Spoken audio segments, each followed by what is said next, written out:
एक जमाना था जब नॉर्थ ईस्ट के रिजल्ट की चर्चा मीडिया में होती ही नहीं थी। नेता नॉर्थ ईस्ट में चुनावी हार या जीत को ज्यादा महत्व देते ही नहीं थे। आज नरेंद्र मोदी ने नॉर्थ ईस्ट के 3 राज्यों में चुनाव जीतने के बाद जबरदस्त मैसेज दिया और कांग्रेस ने आज इसे छोटे राज्य के चुनावी नतीजे बताकर मामला रफा दफा कर दिया। आज नरेंद्र मोदी को सुनने के बाद विरोधियों में खलबली मची है। विरोधी खेमा आज रात भर मोदी के भाषण की चर्चा करेगा। एक बार फिर तय हो गया कि नॉर्थ ईस्ट के 3 राज्यों में बीजेपी की गठबंधन वाली सरकार बन रही है और कांग्रेस का स्कोर कार्ड है त्रिपुरा में सबसे छोटी पार्टी, नागालैंड में 0 सीट वाली पार्टी और मेघालय में 5 सीट वाली पार्टी। आज मोदी ने कांग्रेस और केजरीवाल दोनों पर डबल अटैक किया। अपनी जीत का मोदी ने क्या सीक्रेट बताया है, इस रिपोर्ट में आपको मोदी का वो सीक्रेट बताते हैं।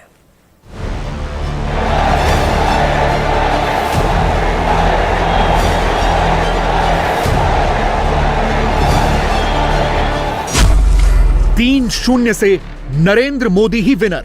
24 से पहले राहुल, ममता लेफ्ट, सब हो गए तितर बितर। तो क्या देश की सियासत में नरेंद्र मोदी ही सबसे बड़े हीरो हैं और क्या पूरा का पूरा विपक्ष ही जीरो है?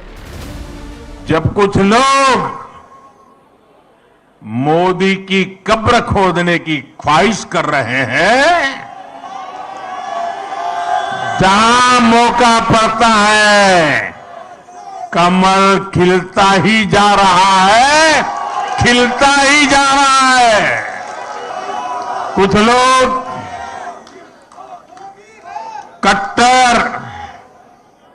कट्टर की पहचान में लगे हुए हैं। वो हर काम बेईमानी भी कट्टरता से करते हैं। ये कट्टर लोग कहते हैं मर जा मोदी, वो कहते हैं मर जा मोदी। देश कह रहे हैं मत जा मोदी, मत जा मोदी, मत जा। नागालैंड में राहुल का स्कोर 0, त्रिपुरा में राहुल सिंगल डिजिट, दीदी का स्कोर 0, मेघालय में राहुल सिंगल डिजिट, दीदी भी सिंगल डिजिट। विरोधी मोदी की कब्र खोदने चले थे। पूर्वोत्तर की जनता ने मोदी के विरोधियों को सबक सिखा दिया, कहीं का नहीं छोड़ा। मोदी को हराने के लिए त्रिपुरा में लेफ्ट और कांग्रेस ने हाथ तो मिलाया, बावजूद इसके कमल ही खिला, बम्पर खिला। त्रिपुरा में तो दीदी की पार्टी की हालत यह हो गई कि नोटा से भी कम वोट टीएमसी को मिले। त्रिपुरा में बीजेपी का वोट शेयर करीब 40% रहा, तो राहुल की पार्टी यहां भी सिंगल डिजिट 8.5% के करीब अटक गई। पर्दे के पीछे गठबंधन करके भाजपा को बाहर रखने का खेल भी आज देश देख रहा है। जनता देख रही है कि कैसे ये राजनीतिक दल उसके साथ, नागरिकों के साथ, जनता जनार्दन के साथ छल कपट कर रहे हैं। एक राज्य में दोस्ती और दूसरे राज्य में कुश्ती, ऐसा करने वाले राजनीतिक दलों का असली चेहरा जनता के सामने आ चुका है। केरला की जनता भी ये देख रही है कि कैसे लेफ्ट और कांग्रेस दूसरे राज्यों में गठबंधन करते हैं और केरला में एक दूसरे के खिलाफ होने का ढोंग रचाते हैं। सच्चाई यही है कि दोनों मिले हुए हैं, दोनों मिलकर केरला को लूट रहे हैं। इसलिए मुझे विश्वास है कि आने वाले वर्षों में भी जैसे नागालैंड में हुआ है, जैसे मेघालय में हुआ है, जैसे गोवा में होता रहा है, केरला में भी भाजपा गठबंधन की सरकार बनेगी। नागालैंड में बीजेपी का वोट शेयर करीब 20% रहा, पिछली बार से 5% ज्यादा। कांग्रेस 4% से भी कम पर आ गई, पिछली बार की तुलना में ज्यादा फायदा नहीं हुआ। मेघालय में इस बार कांग्रेस को 13% वोट मिले, पिछली बार की तुलना में इस बार कांग्रेस को यहां करीब 14% वोट का नुकसान हुआ। जबकि मेघालय में बीजेपी ने इस बार 9% से ज्यादा वोट हासिल किए, पिछली बार के कंपैरिजन में बीजेपी का आंकड़ा थोड़ा बढ़ा है। त्रिपुरा में बीजेपी का वोट शेयर पिछली बार की तुलना में घटा जरूर, लेकिन वो वोट ना तो कांग्रेस के पास गया ना ही लेफ्ट के पास। विकल्प वाला वोट बाय डिफॉल्ट वहां गया जो बीजेपी से लड़ता हुआ दिखा। त्रिपुरा में यह पार्टी प्रद्योत देव बर्मन की टिपरा मोथा पार्टी है। बावजूद इसके त्रिपुरा में बीजेपी को क्लियर मेजोरिटी मिली। त्रिपुरा में लगातार दूसरी बार बीजेपी की सरकार और मेघालय नागालैंड में एनडीए गठबंधन की सरकार। क्या इन 3 राज्यों ने 23 में जो मैसेज दिया है वो 24 में भी मोदी के नाम पर ही मुहर लगा रहा है? आज बहुत सारे पॉलिटिकल विश्लेषक बीजेपी की सफलता को समझने का प्रयास कर रहे हैं। कुछ हमारे विशेष शुभचिंतक भी हैं। इन विशेष शुभचिंतक जिनके पेट में ये सोच सोच करके दर्द होता है कि बीजेपी की जीत का राज क्या है, लेकिन मुझे लगता है कि शायद अब तक मैंने देखा नहीं है कि ईवीएम पर कोई गाली पड़नी शुरू हुई है कि नहीं हुई है। पूर्वोत्तर राज्यों के नतीजों से कुछ बड़े संकेत मिले हैं। नंबर 1, राहुल की भारत जोड़ो यात्रा इन राज्यों में लोगों का वोट नहीं जोड़ सकी। अडानी मामले पर मोदी के खिलाफ कांग्रेस लेफ्ट और टीएमसी की हेट स्टोरी फ्लॉप हो गई। और नंबर 3, मोदी के जो दुश्मन विदेशी ताकतों के साथ मिलकर लोकतंत्र खतरे में है का नैरेटिव चला रहे थे, क्रिश्चियन मेजोरिटी वाले राज्य नागालैंड के वोटर्स ने बीजेपी गठबंधन को सेलेक्ट करके इन सभी ताकतों के फॉल्स नैरेटिव को पंक्चर कर दिया। नॉर्थ ईस्ट के नतीजों ने बीजेपी के खिलाफ वर्षों से चलाए जा रहे एक और प्रोपेगेंडा को भी ध्वस्त कर दिया है। आप सभी जानते हैं कि कुछ विरोधी दलों ने और उनके इकोसिस्टम ने हमेशा भाजपा पर एक लेबल चिपकाने की कोशिश की है। शुरुआत में बीजेपी को बनिया पार्टी कहा गया, हिंदी पट्टी की पार्टी कहा गया, फिर कहा गया कि बीजेपी सिर्फ शहरी मिडिल क्लास की पार्टी है और गांवों में कोई आधार नहीं है। समय के साथ इन सारे मिथकों को बीजेपी ने तोड़ दिया, लेकिन इसके साथ ही विरोधी दल ये कहने लगे कि आदिवासी क्षेत्रों में बीजेपी को उतना समर्थन नहीं है। पिछले 10 सालों में हमने इस भ्रम को भी तोड़ दिया है। आज देश का आदिवासी समाज ही नहीं, दलित और पिछड़े भी भाजपा के साथ है। अभी हमने गुजरात चुनाव में भी देखा है कि कैसे आदिवासी पट्टे में भाजपा को जबरदस्त जीत मिली है। साथियों, हमारे यहां बरसों तक माइनॉरिटीज को भी बीजेपी का डर दिखाया गया, देश विदेश में प्रोपेगेंडा चलाया गया, लेकिन अपप्रचार की इस झूठ की पोल गोवा के लोग खोलते रहे हैं। अब नॉर्थ ईस्ट के लोग भी इस झूठ की पोल खोलने में जुट गए हैं। नागालैंड और मेघालय में जहां बहुसंख्यक आबादी हमारे क्रिश्चियन भाई बहनों की है, वहां बीजेपी के लिए इतना जबरदस्त समर्थन लगातार बढ़ रहा है। मैं जानता हूं जैसे जैसे कुछ दलों द्वारा फैलाए इस झूठ का पर्दाफाश होगा, वैसे वैसे भाजपा का और विस्तार होता जाएगा। राहुल विदेश में खड़े होकर लेक्चर दे रहे हैं। कांग्रेस का इकोसिस्टम राहुल को ग्लोबल लीडर और मोदी को फ्लॉप लीडर बता रहा है। कांग्रेस की social media army suit boot पहने राहुल की फोटो घुमा रही है, अभी भी भारत जोड़ो यात्रा की गाथा ही सुना रही है। लेकिन देश के भीतर कांग्रेस ना तो वोट बटोर पा रही है, इसका दिल जीत पा रही है। इसका एक पॉलिटिकल मतलब यह भी है कि इस वक्त नंबर 1 की रेस में फिलहाल कोई नहीं है। नंबर 1 की पोजीशन पर तो मोदी ही खड़े हैं। विरोधियों का खेमा या तो सेकंड है या थर्ड है। पूर्वोत्तर के नतीजों ने 24 से पहले राहुल और खड़गे, ममता और लेफ्ट सबको बैकफुट पर धकेल दिया और सबको यह मैसेज दिया है कि कोई कितने भी गठबंधन क्यों न बना ले, उन सब के सामने सबसे बड़े गेम चेंजर मोदी ही हैं। मोदी ने नॉर्थ ईस्ट का गेम कैसे चेंज किया? 5 साल में 1 या 2 बार नहीं, 47 बार पूर्वोत्तर राज्यों का दौरा करके मोदी ने 23 में जीत की नींव रखी थी। चुनाव से पहले त्रिपुरा में मोदी के अलावा अमित शाह, जेपी नड्डा, राजनाथ सिंह, योगी और हिमंता बिस्वा शर्मा ने मोर्चा संभाला, जबकि त्रिपुरा से राहुल ने दूरी बनाए रखी। शायद हार का अंदाजा था, इसलिए गांधी परिवार वहां प्रचार करने भी नहीं आया। टीएमसी ने दीदी और अभिषेक बनर्जी समेत 37 स्टार प्रचारक मैदान में उतारे, लेकिन त्रिपुरा में फायदा नहीं मिला। मेघालय में मोदी ने रैलियां भी की, रोड शो भी किए। नतीजा ये रहा कि बीजेपी का वोट शेयर भी बढ़ा और सीटें भी जीती। दीदी ने अभिषेक बनर्जी के साथ मिलकर मेघालय में माहौल बनाया। राहुल ने भी एक रैली को संबोधित किया। टीएमसी को तो फायदा जरूर हुआ, लेकिन राहुल की पार्टी का वोट शेयर घट गया। रही बात नागालैंड की, तो यहां मोदी तैनात रहे, राहुल कहीं नहीं दिखे। खड़गे को भेज दिया, इसलिए कांग्रेस का स्कोर 0 ही रह गया।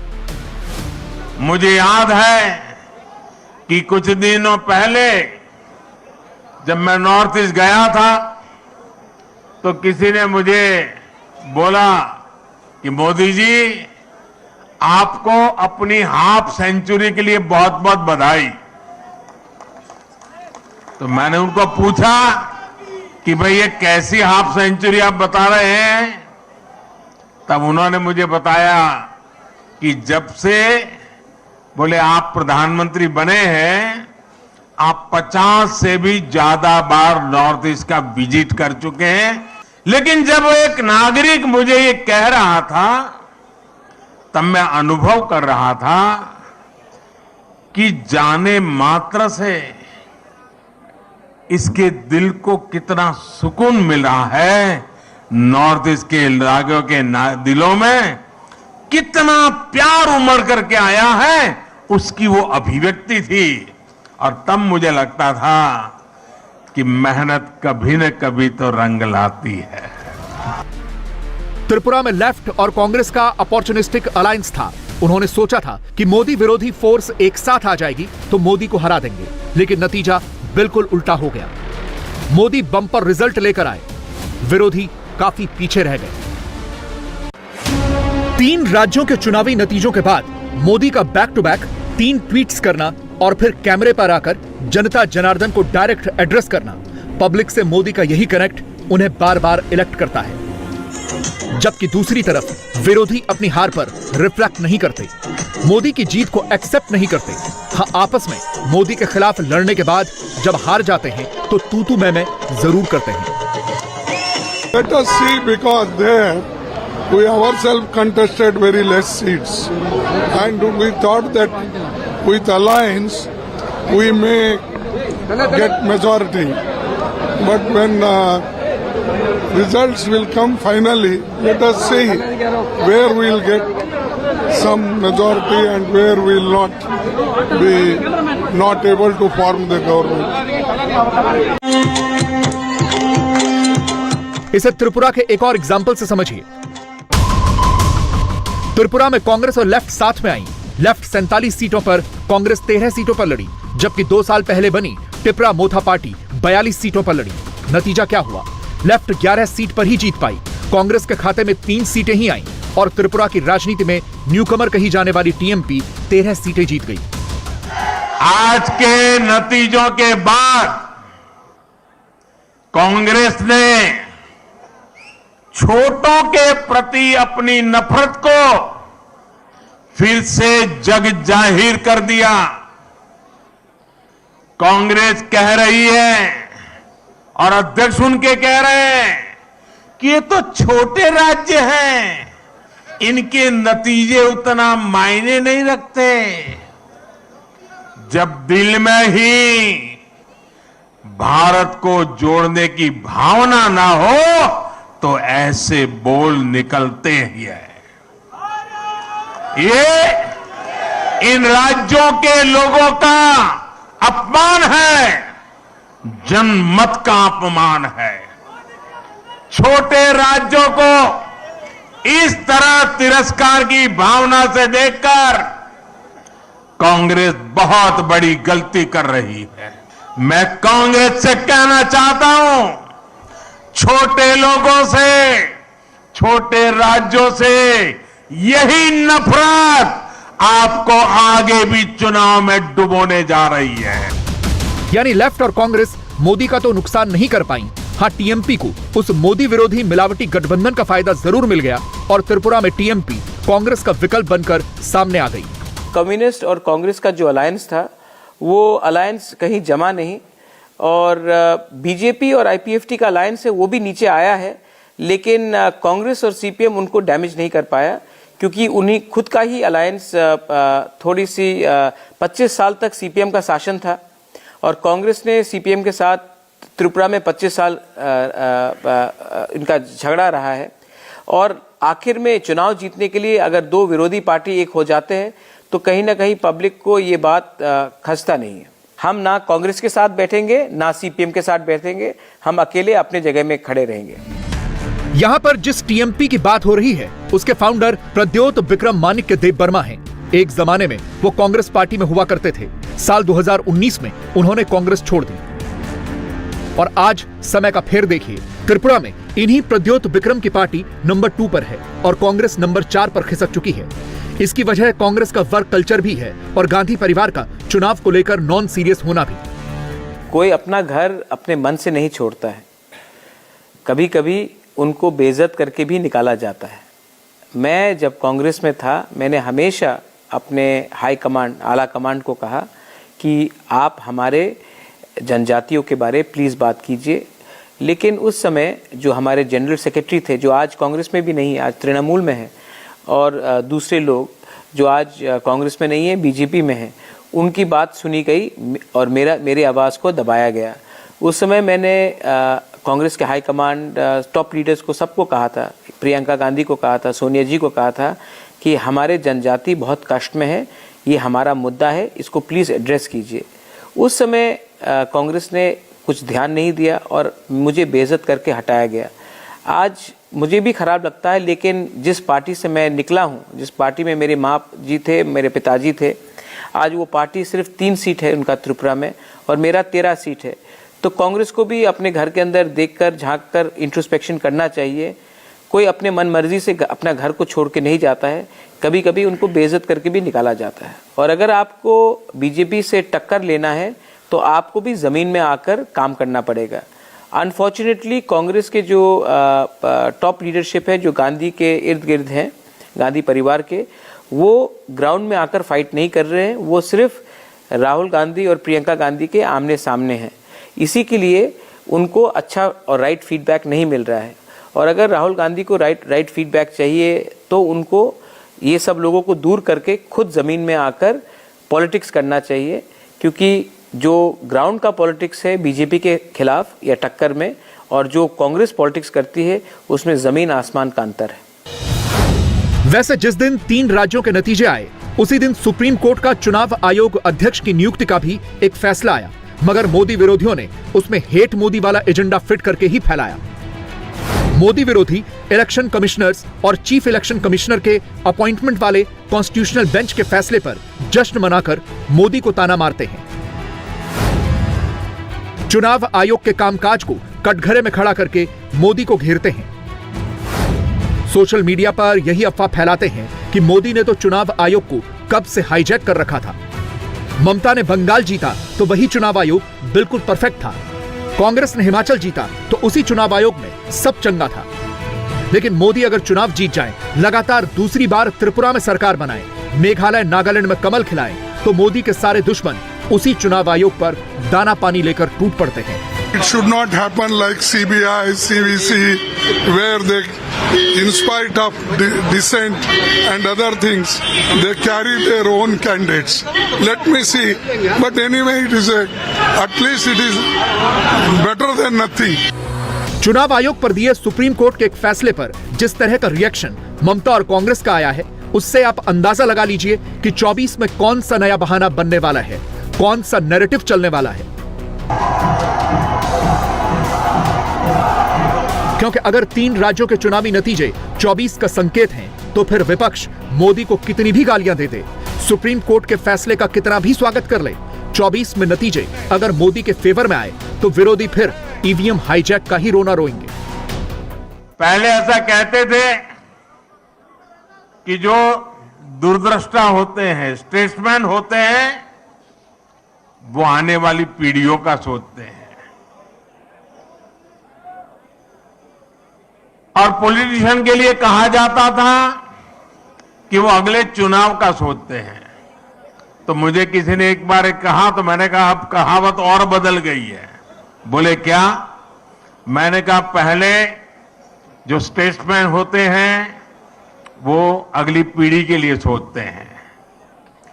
पहले कहा जाता था कि पॉलिटिशियन अगले चुनाव के लिए सोचते हैं, लेकिन आज तो समय ऐसा बदल गया है कि पॉलिटिशियन दूसरे दिन के अखबार में क्या छपेगा इस पर ही सोचते रहते हैं। शाम को टीवी में उनकी तस्वीर आएगी कि नहीं, यही सोचते रहते हैं। और इसलिए जो आसान चीजें होती हैं, जो जरा मुंह में पानी छूट जाए ऐसी चीजें होती हैं, और जिससे लोगों को आसानी से गुमराह किया जा सकता है, उसी मॉडल पर चलने की फैशन बढ़ रही है। राजनीति के इस मॉडल में कठिन लक्ष्यों को हाथ ही नहीं लगाया जाता था। तब समस्याओं को ऐसे टाल दिया जाता था जैसे उनका कोई अस्तित्व ही नहीं है, समस्या की तरफ देखना ही नहीं। ये पॉलिटिकल मॉडल कठिनाइयों का हल नहीं करता था, बल्कि लोगों के जीवन को लंबे समय के लिए कठिनाई में जीने के लिए मजबूर कर देता था। भाजपा ने इस अप्रोच को पूरी तरह बदल दिया है। हम सबसे कठिन चीजों को हल करने के लिए कठिन से कठिन मेहनत करते हैं, और तमाम मुश्किलों के बावजूद समाधान के जो भी रास्ते मिले उन रास्तों पर चलने का ईमानदारी से प्रयास करते हैं। पिछले 2 लोकसभा चुनावों के नतीजों से भी जाहिर है कि नॉर्थ ईस्ट में एक केंद्रीय राजनीतिक शक्ति के रूप में बीजेपी ने कांग्रेस की जगह ले ली है। 2014 में बीजेपी को नॉर्थ ईस्ट की 32% सीटों पर कामयाबी मिली थी। 2019 में यह आंकड़ा 56% का हो गया। 14 में नॉर्थ ईस्ट की 8 और 2019 में नॉर्थ ईस्ट की 14 लोकसभा सीटों पर बीजेपी को जीत मिली थी। नॉर्थ ईस्ट के 8 राज्यों में कुल 25 लोकसभा सीटें हैं। बीजेपी के पास इनमें से 14 हैं। अगले साल लोकसभा के चुनाव होने हैं, और अगर हिंदी भाषी राज्यों में बीजेपी की कुछ कम सीटें होती हैं तो वो इन राज्यों में ज्यादा से ज्यादा सीटें जीतकर उसकी भरपाई करना चाहेगी। इंडिया टीवी हर वक्त हर जगह डाउनलोड करने के लिए सर्च करें India TV news Google play store या ऐप स्टोर पर।